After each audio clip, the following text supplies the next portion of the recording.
Kazi Maju. Yes. So there's Kazi Maju formal channels, there's Kazi Maju very informal channels.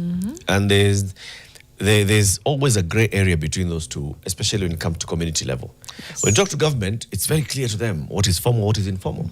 Formal is a licensed agency that is under the National Employment Authority, and we have, labor agreements with various governments, and we are organizing for labor to go formally into these countries. Right. And then there are these other Kazi Majus where somebody comes to the community and says, natafuta watu 15, kuna kazi imepatikana nchi fulani.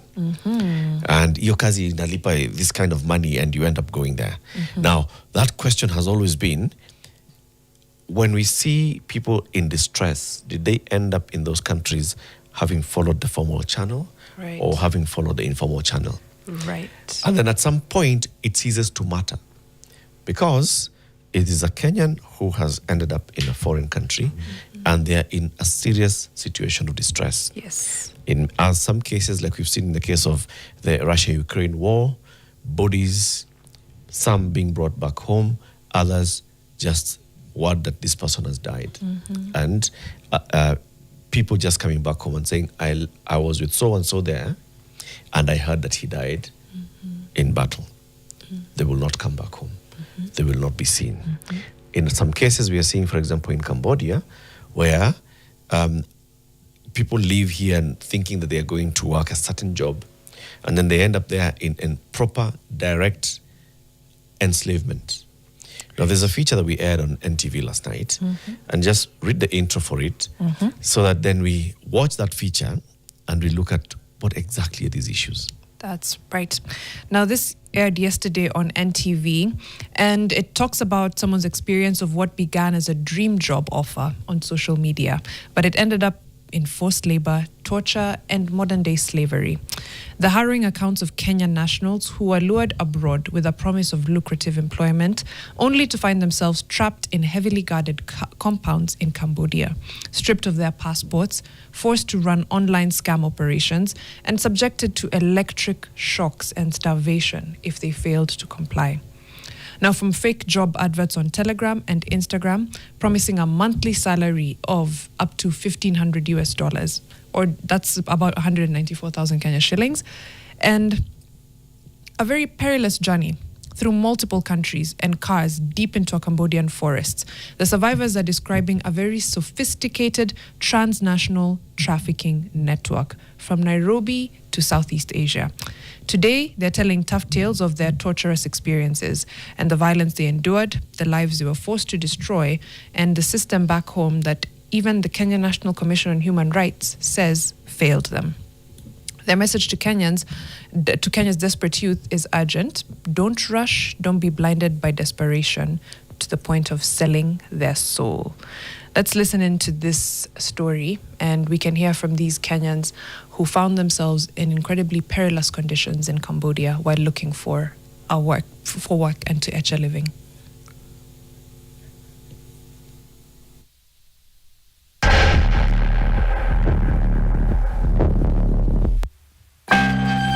For the last 48 hours, for sure it has not been easy for me, but I really thank God I'm back to Kenya. I want to regain my life because it was on a stop.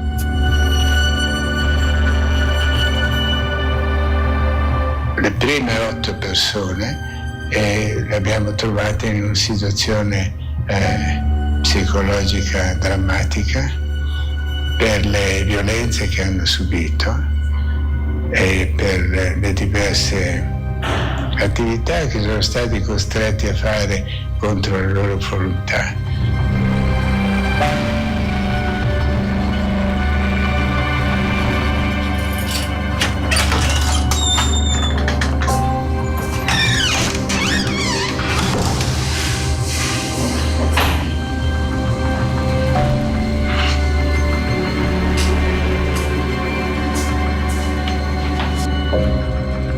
So, do you have a nice flight? Yes. Yeah. You are welcome here. You are back in Kenya. Don't have to worry about anything. And I am Father Kizito, and we have an organization that is part of a big network where we try to assist the people that have been victim of scam, of different ways of cheating, promising a job abroad, and then the job turned out not to be. It was through an advert online. It was on Telegram. It was like, do you have any skills in telecommunication, electrical? Submit your CV. They just said the selected a few will be contacted. After like 6 days, somebody contacted me and tell me that I'm selected among the few. I've got a chance to go to Dubai. I met this Filipino lady. Nama, I have an opportunity for you. Asking which opportunity. I got an opportunity in Vietnam. I'm that paying $1,200. So I went and arranged everything. I said, this 1,200, this is a changing opportunity in my life. Seeing somebody just accepting you without the pay for your ticket was very good for me, because most agencies that usually apply for a job, they actually ask for you for some money, which I don't have. When I got that job offer, it was like a changing moment. I was happy. I can't lie, I was happy. I traveled from Nairobi to Kampala through bus, then traveled from Entebbe to Ethiopia, then from Ethiopia to Bangkok, Thailand, then from Thailand to Cambodia.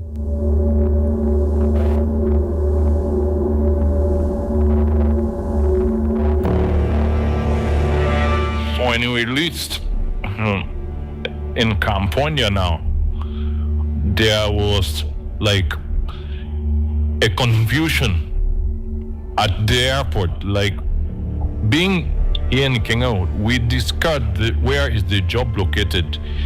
It was located in Phnom Penh. Phnom Penh is in the city. So when we reached in Cambodia now, we drove like 8 hours from the airport to the where the job was. We went like 3 hours. They changed our car. We went like another 3 hours. They changed Betata. It reached at a place whereby they changed us the 6th car. And we found ourselves in the middle of the forest. The first thing we gave out our passport, and they provided us with a contract. He asked me, do you think this is Kego? Do you want to go back Kenya in casket? If you know what is good for you, you better sign that contract. We signed the contract for 2 years, and they told us they will not pay us. They will pay us the time our contract will end, as we will be going to Kenya. Sostanzialmente queste persone vengono reclutate con promesse di un salario intorno ai $1.000-1.500 mensile, e in realtà vengono poi portate in specie di grandi campi di concentramento. They give me like a script, reading a script, how to talk with the person, because they are like teaching you everything, step by step, how to convince somebody, how to fall in love, how to make somebody trust you, trying to convince somebody to invest in something that is not there. I did that thing almost like for 3 months. Then to reach a point I was like feeling like guilty, because unaibia mtu chini ametengeneza for some years, like in 1 minute. Even when we were doing that one, that job, as in, it's not feeling good. because it's like destroying somebody else's side. You can't leave that place because it's very guarded, and it has like security who are like huge. We are working for 17 hours. You finish working 20 hours. They say you need to do overtime. You get your body, it doesn't have even rest. If you don't perform, to the torture room. They get electric shock, something like a gun. They started shocking you. I will be beaten there, beaten for, remember there's no food, for 2 days. And then after 2 days, they sell you to other companies. There, if they sell you to other companies, there's no salary. They used to work for 26 hours. You cannot doze off. As you doze off, you are electrocuted. A young man showed me his back. You'll think Jesus was on the cross. Le donne in queste situazioni di violenza, di forza, dove non esiste nessun rispetto per le persone, sono quelle che soffrono di più, sono quelle che pagano più caro il prezzo di questa mancanza di rispetto alla dignità delle persone. If you ask me whether I consider this modern slavery, yes. I mean, I'll say yes. Of course, this is not even this is an open secret. It's the Chinese companies that are doing this, running, this kind of dubious activity within Cambodia. When they raid the camp, that's how most of our people were thrown out, into the forest to survive on their own, and they were given a 15 days ultimatum to leave. It was like, this is the time to run away now. So that is how I managed to get out of that place, and then I started my journey from there, walking of around like 3 hours to Phnom Penh now. That's how I started surviving on the streets. I had to call the embassy. They had to link me with IOM people. So the IOM people told me they're sending me location, and they're very good people because they really took good care of me, like their own daughter. From there, I was detained to Kalitav shelter, where I come home. Najua,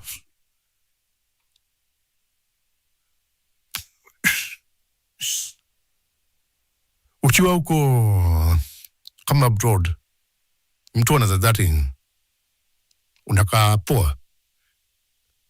Mimi napata mtu alikuwa anakuambia anakumba kwamba pesa. Unamwambia hata hiyo pesa hiyo ukinipatia naweza furahi sana. Juu kwa like a foreign country na sio rahisi. Enyoka kwa sio rahisi. Hizi kudanganya. Ngumu tena baridi. Afu unapata hiyo place ilikuwa like very hot. Usiku tena kuja tena kwa very cold, as in sio place mzuri kwa street diko ngumu kiasi.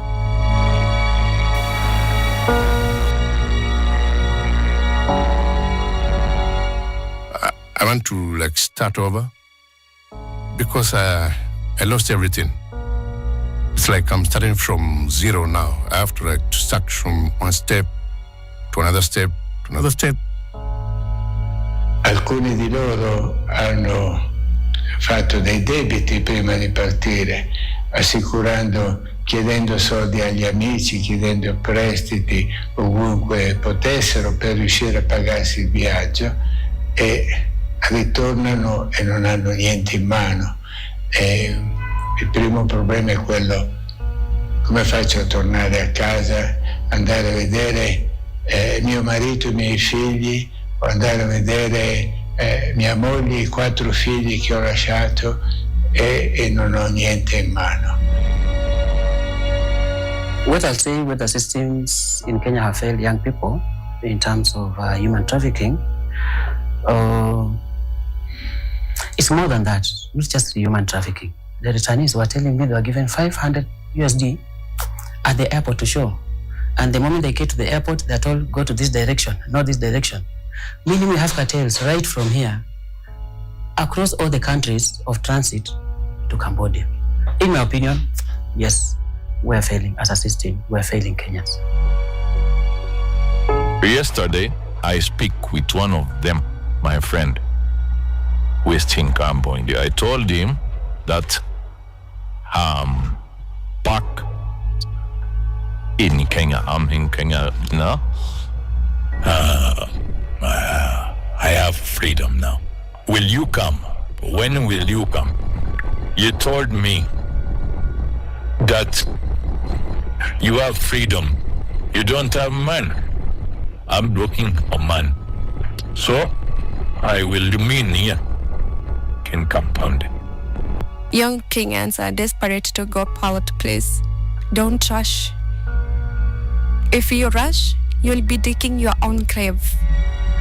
It's true that even some of the people I also had a chance to speak to, those who came back, some testified that they went through agents. Some people were also mentioning that they were just, through Instagram, through these social media, something. Why can't the media site of Kenya, for example, which is in charge of looking into this, stop this kind of sites or close these kinds of sites? And and something I was also warning our people who came back, because we have also some people who are very good, having been there for 1 year. Who is going to put checks and balances on these young brains that have been, kind of violated, that have been frustrated, and now they have the skills? What are the chances that they may not also use the same skills to start the same thing in the country? Because Kenyan youths are desperate. If nothing is done within this period, millions of youth are going to still go through the same.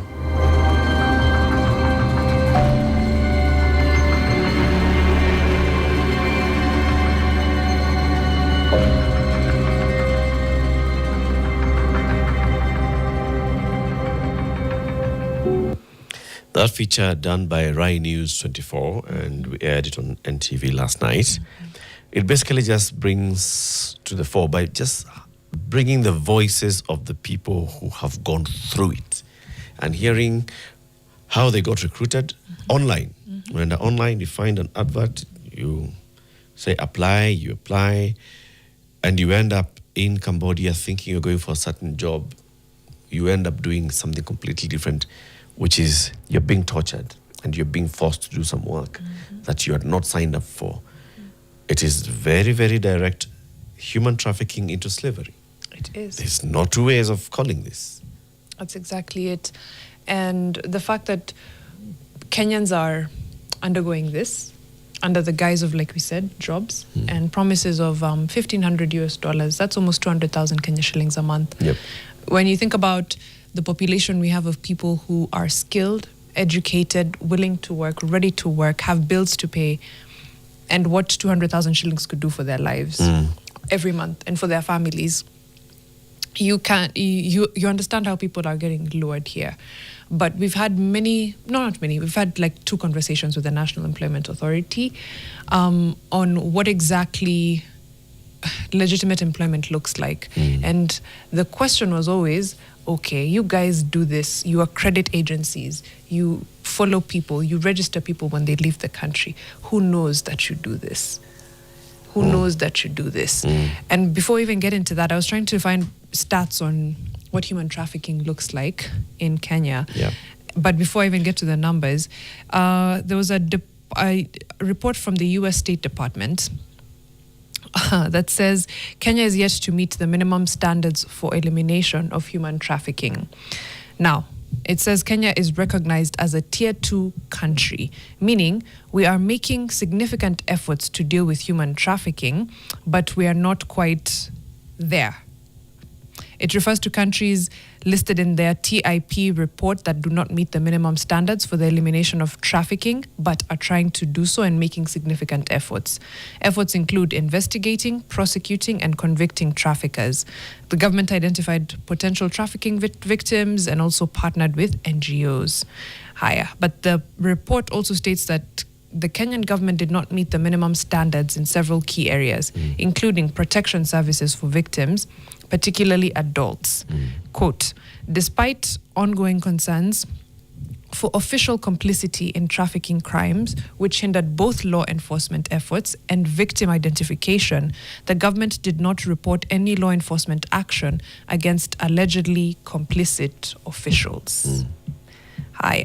Efforts to protect Kenyan trafficking victims and migrant workers and also to hold fraudulent labor recruitment agencies accountable remain inadequate.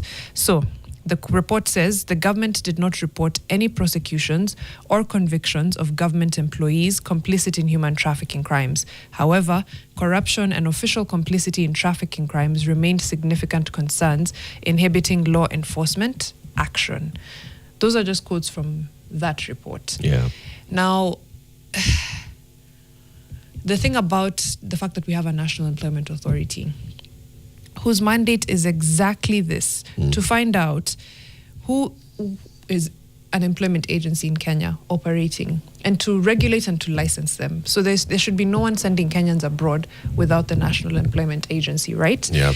To also facilitate international employment such that I can come to your website and find out if my job is legit. Yep. Even if it's not listed, I can go to the National Employment Agency and said, I've been called by some company called Fixing the Other Nation, and they've offered me a job. Are they legitimate? And they should be able to get back to you and tell you, ukweli ama Not uongo. according to our records. Right. Yeah.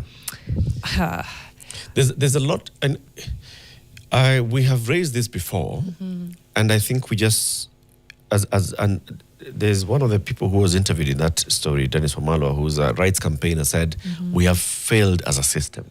Okay? So, and the system failure here is on the fact that the National Employment Authority is not given the primacy of place in this entire jobs ecosystem, both locally, domestically, and internationally, because the National Employment Authority is not just about foreign jobs. It's about all jobs. Now, focusing on just on the foreign jobs, how much awareness is there across the country of how the opportunities abroad should come to the people of Kenya and the process of you leaving this country? When we hosted, for example, the PS for Diaspora Affairs, and she was talking to us about the number of Kenyans in distress and asking them, how did you end up going there? And some of them went out of the country, especially in this Cambodia and Myanmar case. Yes.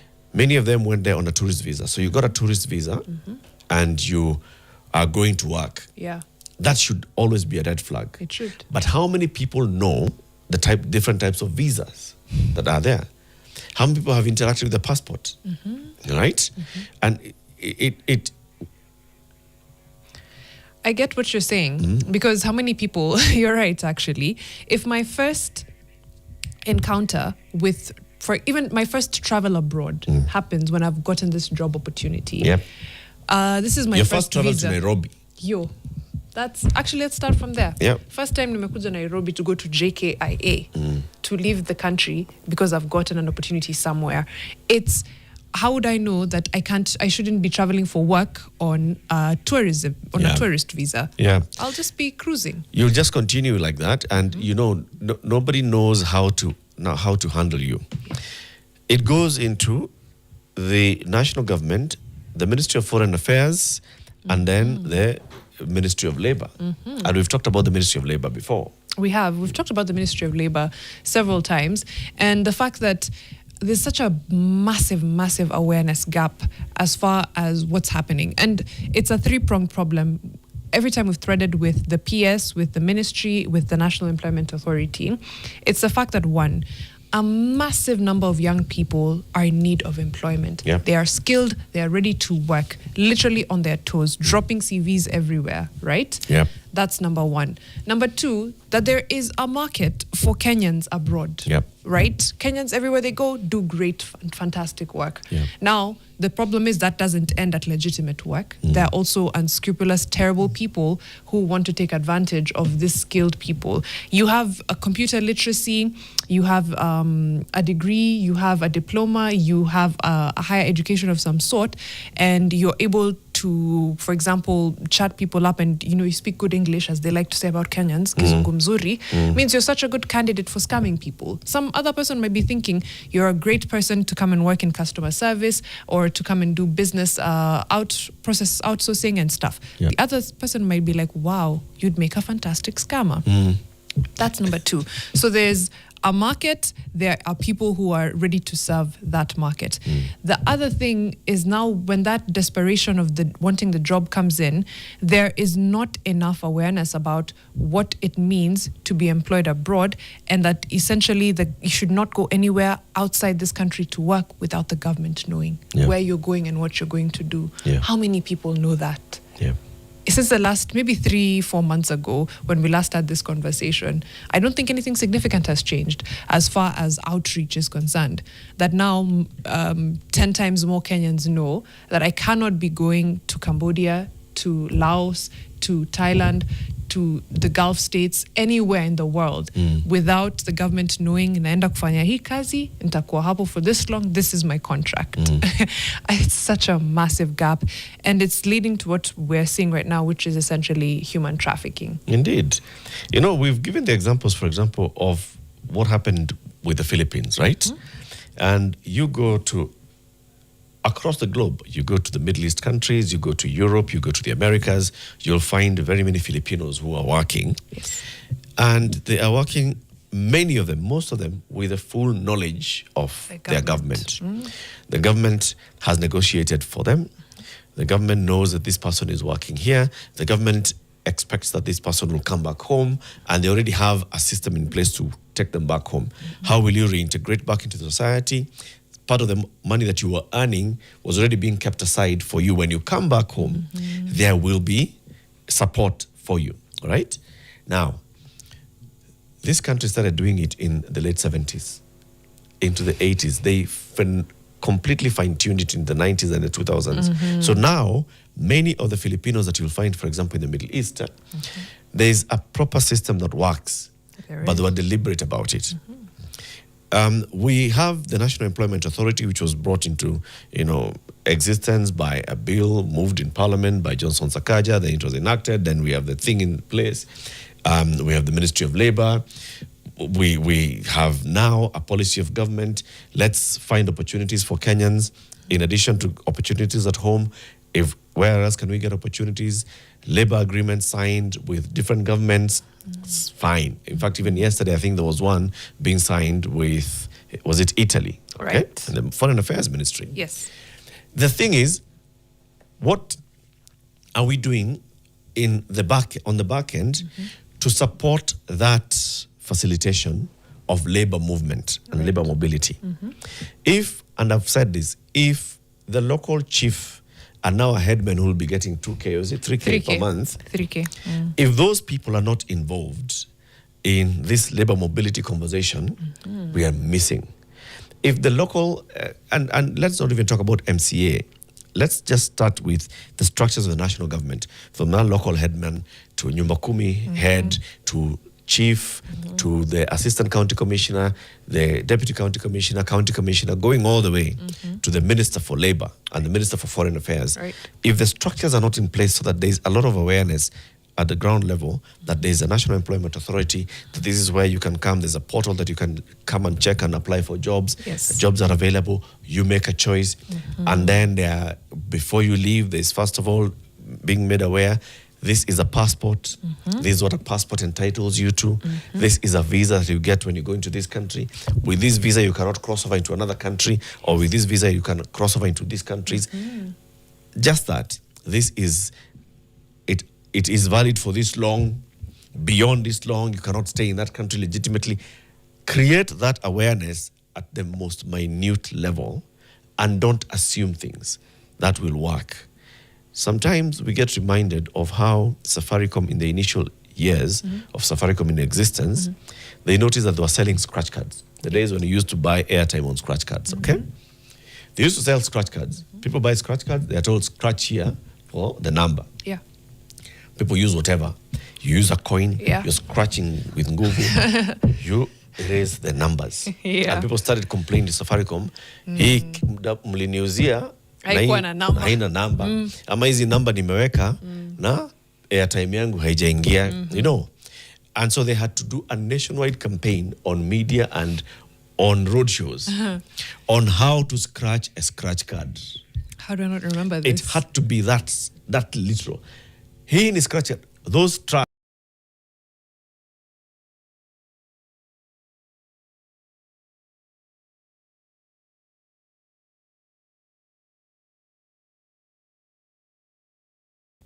you will not get the data. There was a campaign on... The Safaricom had to do that.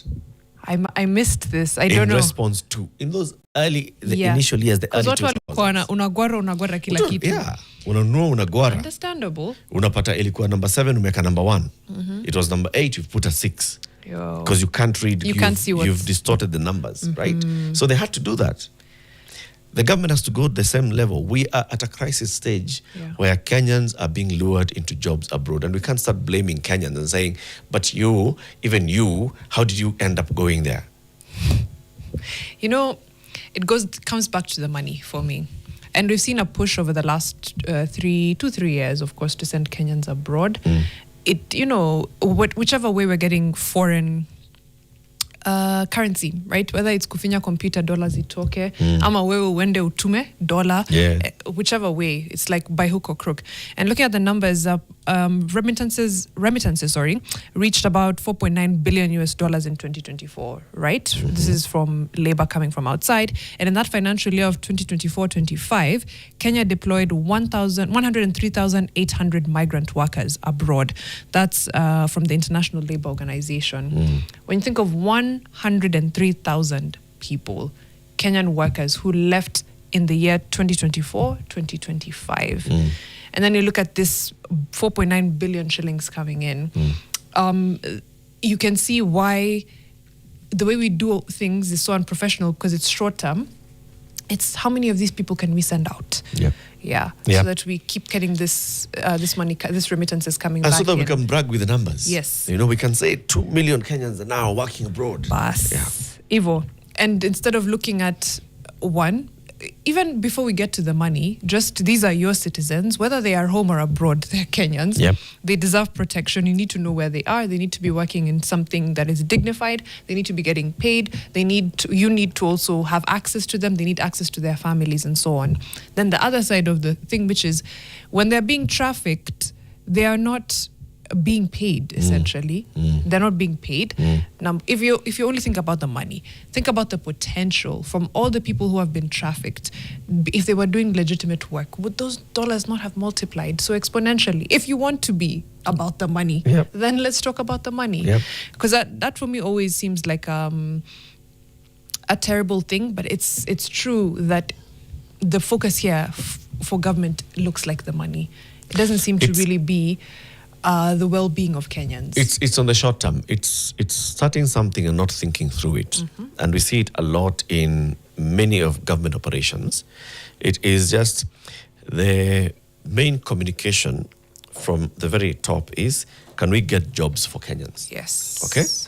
Then there is the other bit that's done. We are meeting with the German president and the German chancellor. And can we sign a labor agreement with Germany? Can we sign labor agreement with Canada? Can we sign labor agreement with Saudi Arabia, with the UK, with so and so? Right. Okay?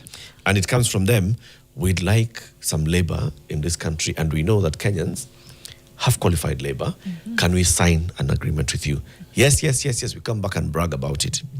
But we don't think end to end. So what do we need to make this work? What do we need to support this end to end?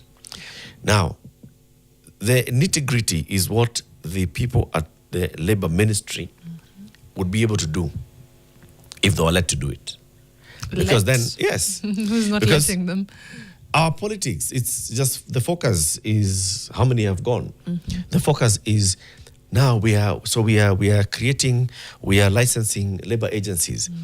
Can I register 2? One called Eric and the other one through Mariam, so that we send Kenyans and we make the money. Yeah. But and then there's a junior officer there who will come and say, I think we need also to register company to end.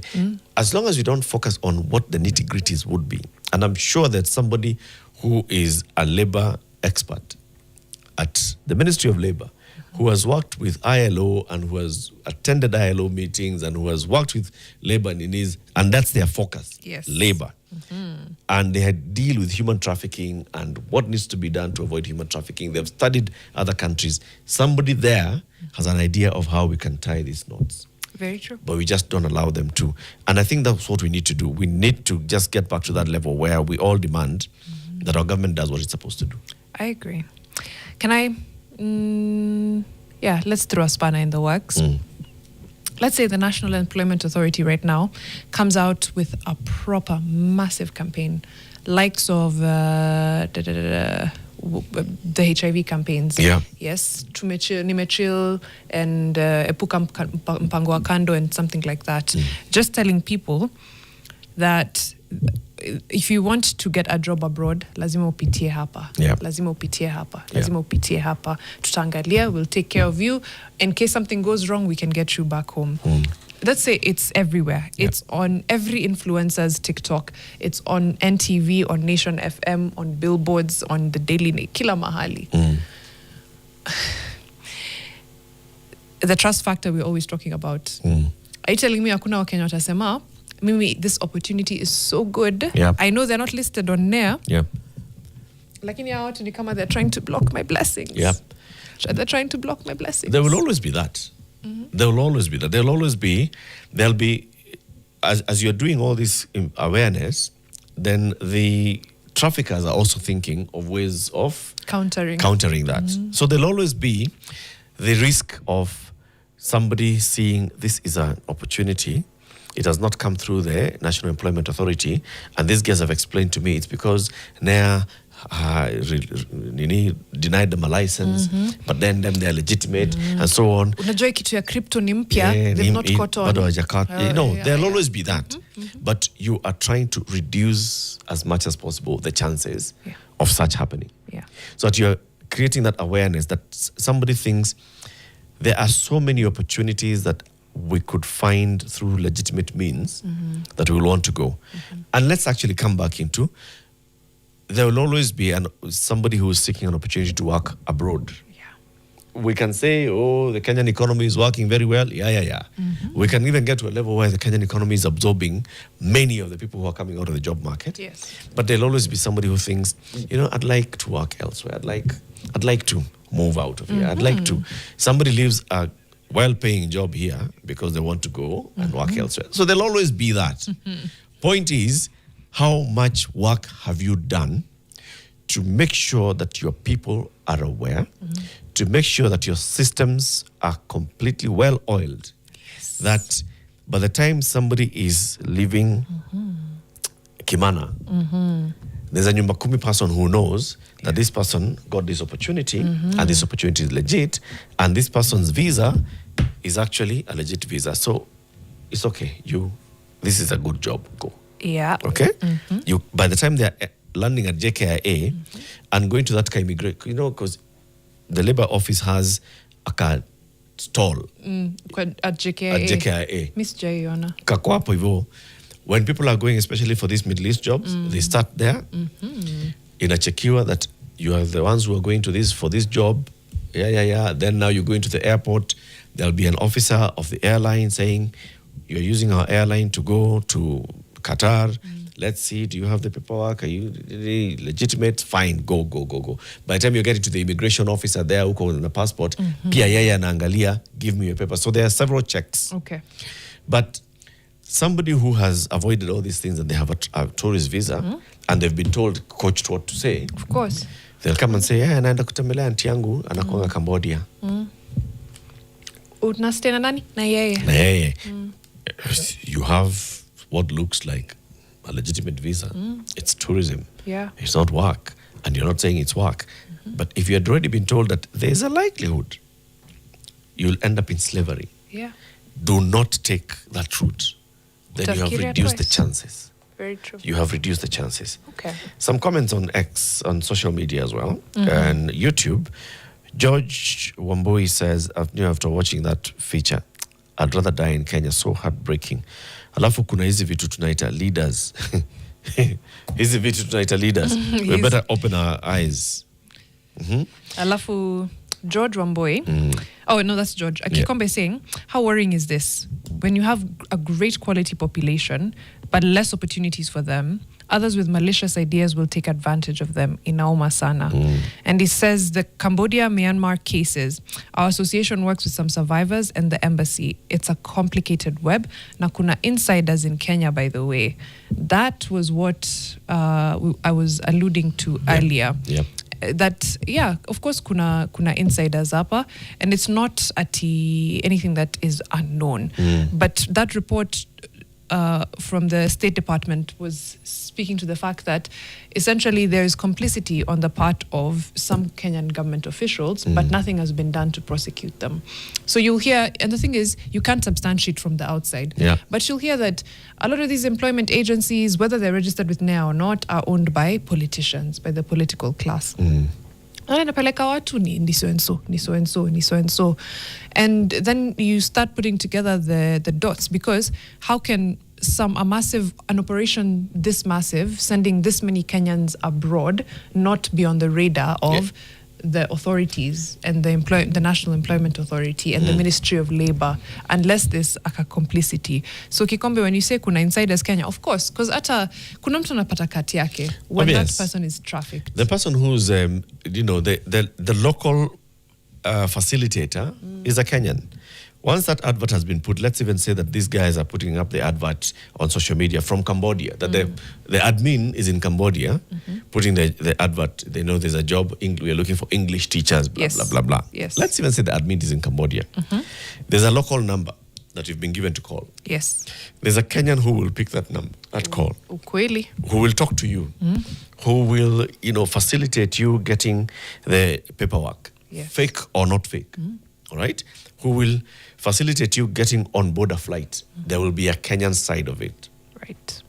Those are part of this cartel, and they're benefiting from it. Okay? That is there. Our National Serious Crimes Intelligence Bureau at DCI, equipped to find out, they can find out if they wanted to.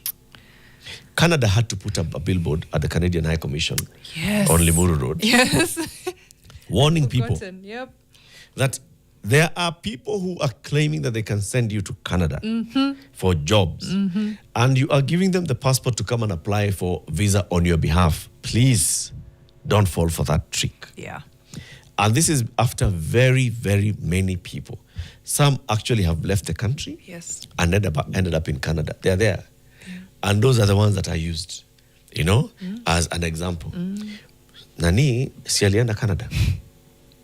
Anakuwa Canada siku hizi. Anatuma pesa nyumbani. Tunasikia Canada. Analitumia nani? Alienda kwa hiyo ofisi. Wakatoa sijui how much. Wakatoa nini. Akaletewa passport. Na ilikuwa na akapewa na tikiti ya ndege. Kazi yake ni kuingia tu ndege na kwenda. Bas. That is it. Sounds lovely. They had to issue a warning. Yeah. By the time Canadian High Commission is issuing a warning, I'm sure the High Commission has alerted the local authorities of what's happening. Have you seen a crackdown by the local DCI? Some crackdowns have been done. Yes. Has that raised the radar of the DCI that this is happening? It should have raised the radar. Is there a unit that is now focusing squarely on these unscrupulous job agencies? I should surely hope so. You would hope so. I should surely hope so. Have we seen anybody being arrested because of these jobs to Russia? There was a whole story of a guy, he was arrested on his way. He presented himself to the police on his way back to Kenya and saying, I had just gone to travel there. I had gone to visit some. Cambodia and Myanmar, nobody arrested. Nobody in court. Why?